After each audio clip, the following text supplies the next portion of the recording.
It is from the church that education started and knowledge was copied. The church devoted itself mainly to scholarly work and research in an era when printing was not available. It had schools and hospitals and hence offered its services to the larger society. Gradually, university education emerged unknowingly to the church in the 10th and 11th centuries. Priests in the church then had black and white clerical or priestly garments worn for ceremonial occasions.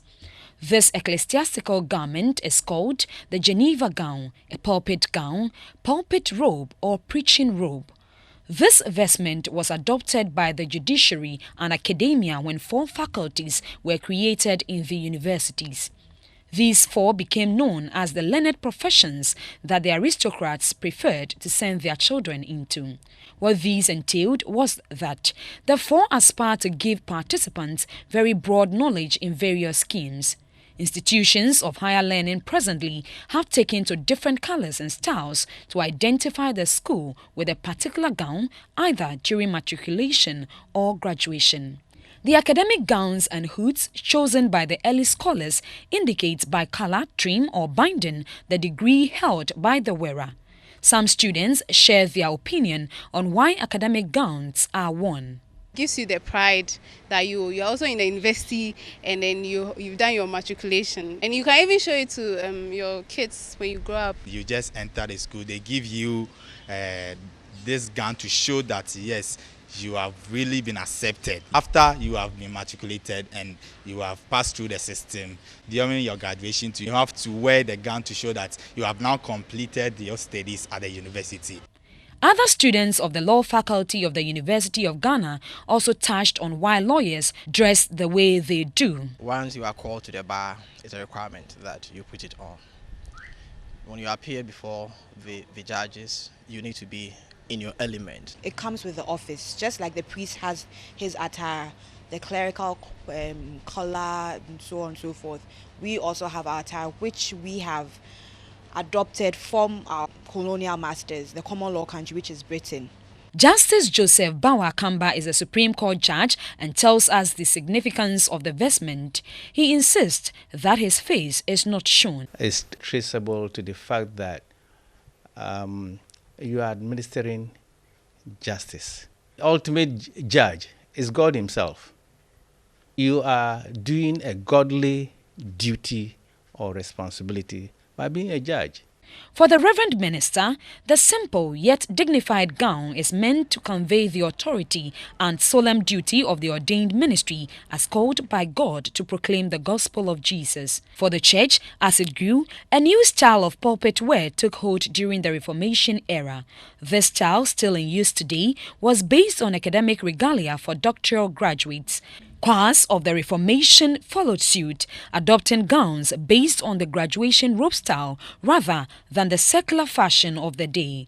It is at this time that the 4 basic types of gowns were established, which remain today as clergy robes, choir gowns, academic robes, and judicial robes. Contemporary choir robes and other expressions of lay vesture remain distinct from the Geneva gown. Theirs was not academic, it was just a hood to show that this person has been in a music school and has finished and is performing. And incidentally, the church has adapted it, and you see it in especially Presbyterian Methodist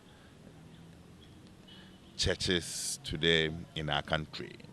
I inquired of what they make of the color black and white that dominate the outfit.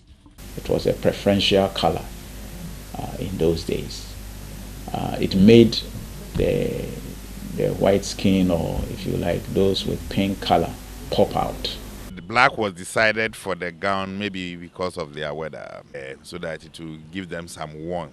But the white bead with the tongue signifies truth, what may come out from the priests and the lawyer, because they are learned people, must be truth and nothing but the truth. Taking a cursory look at the apparel, it is only that of lawyers that has wigs. Perhaps It is so because they want to remain different from the other professions. The wig, according to Justice Akamba, has its own meaning. The wig stands for wisdom. It also has to do with weather conditions in England and other places where these type of dresses were prescribed for us. Considering Ghana's climatic conditions, some have called for the change in the garments of the clergy, judiciary and academia. But do these learned professions share in this opinion, as their garments are deep-seated in the past?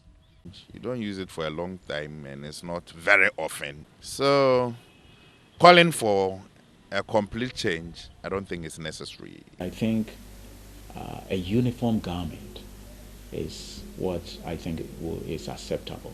So, the next time you see a reverend minister, a lawyer, lecturer, chorister, or a graduate adorned in such regalia, know that there is a history or story behind it. Rebekah Awuah, Accra.